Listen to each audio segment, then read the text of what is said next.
মাল আপনি অবৈধ সমস্যা নিয়ে যান, আমার শুধু জাস্ট একটু কাগজ একটা চেক করার পারমিশন নাই এখানে। যে এখানে স্যার নিয়মটা কি? কারণ আমি এতগুলি মালামাল, এটার উৎপত্তি স্থল কোথায়, হ্যাঁ বুঝতেই তো পারেন। চৌমুনি মাঝি ফেরি অফিসের মাল ট্রানজিট হয় ঢাকা চিটাং। সেনবাগ থেকে বুকিং, এই মালগুলা কোথায়? কুমিল্লা গেছে, কুমিল্লা থেকে ট্রানজিট হয়ে চিটাং যাবে। এই গাড়িটা আমার এখানে আছে। এটা ওটা দেখে দেন। এখন আপনার পিছনে একটা গোডাউন আছে না, ওটা একটু খুলে চেক করুন। স্যার ওটা পরিচয় করে দিয়েছিলাম। বলেন ওখানে কিছু আছে, আমরা এখন চেক করব। স্যার আমি জানি না স্যার, খালি করেছি ফোন নাম্বার দিয়েছি। আচ্ছা ঠিক আছে, আপনি সব বলেন করে যদি পান নিয়ে আমার কোনো বারাম না রাখি।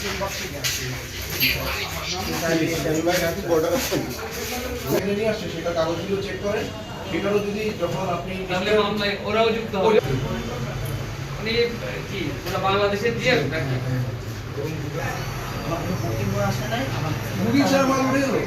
কি হয়েছে? কোথায় যাবে চেক করতে হবে, এগুলো কিছু করছো? এটা না করে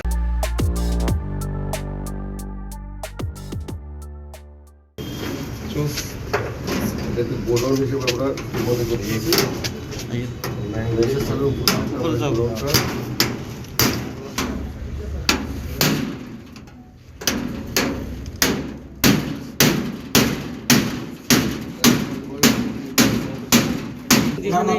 বিপুল সংখ্যক ভারতীয়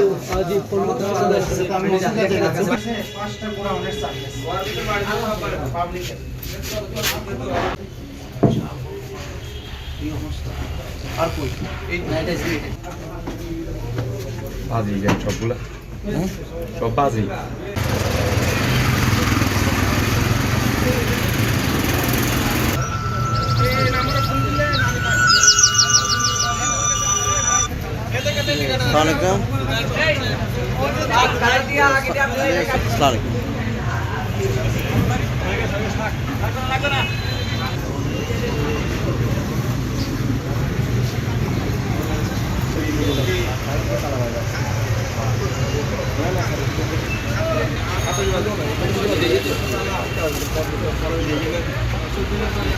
মেলাতে কোন কাস্টমারের জন্য ভালো নিছে?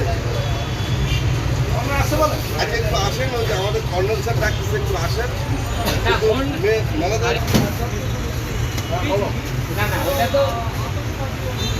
তিনটা কারণ না, আমরা তো 10টা ছাড়া না, আমি তো ধরে উঠি উড়ির মতো। আবার এখানে আমরা এসে যেটা দেখি সেটা হচ্ছে বিজিবি, আর্মি এবং পুলিশ অলরেডি তারা গোপন সংবাদের ভিত্তিতে তারা অভিযান পরিচালনা করছিল।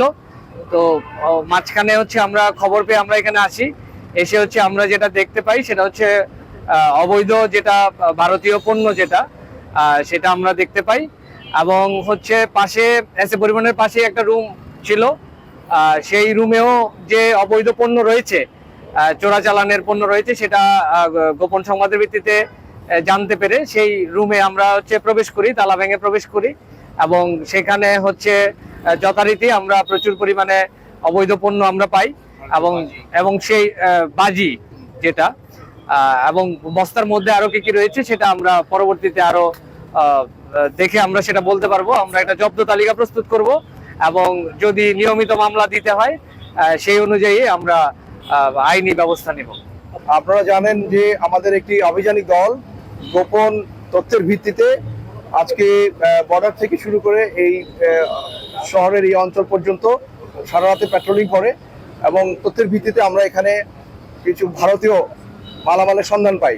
পরবর্তীতে আমাদের ম্যাজিস্ট্রেট মহোদয়ের নেতৃত্বে আমাদের পুলিশ প্রশাসন, বিজিবি এবং আর্মির লোকজনও ছিল এবং তাদের সকলের সমন্বয়ে একটি টাস্কফোর্স গঠন করে আমরা একটি অভিযানটি সম্পন্ন করি এবং এই অভিযান করে আমরা দেখতে পাই বিপুল পরিমাণ ভারতীয় মালামাল এখানে আমরা জব্দ করতে সক্ষম হয়েছি।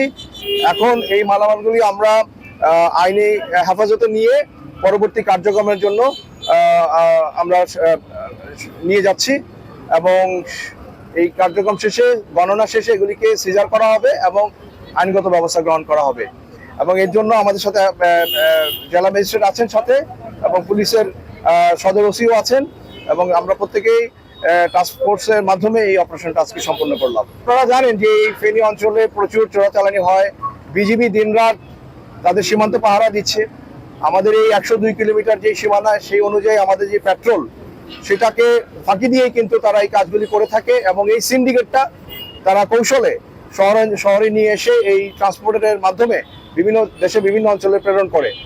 তো এটা একটা বিশাল চক্র, এটার বিরুদ্ধে তো আমরা অভিযান কার্যক্রম প্রায়ই চালিয়ে যাচ্ছি। গত মাসেও আমরা করেছি, আপনারা জানেন, এখন করলাম। এর মধ্যে এর সাথে জড়িত আমরা কাউকে পাইনি, তবে এই মালামাল লোডিং এবং এখানকার যে ম্যানেজার আছে তাকে জিজ্ঞাসাবাদের জন্য আমরা পুলিশি হেফাজতে নিয়েছি।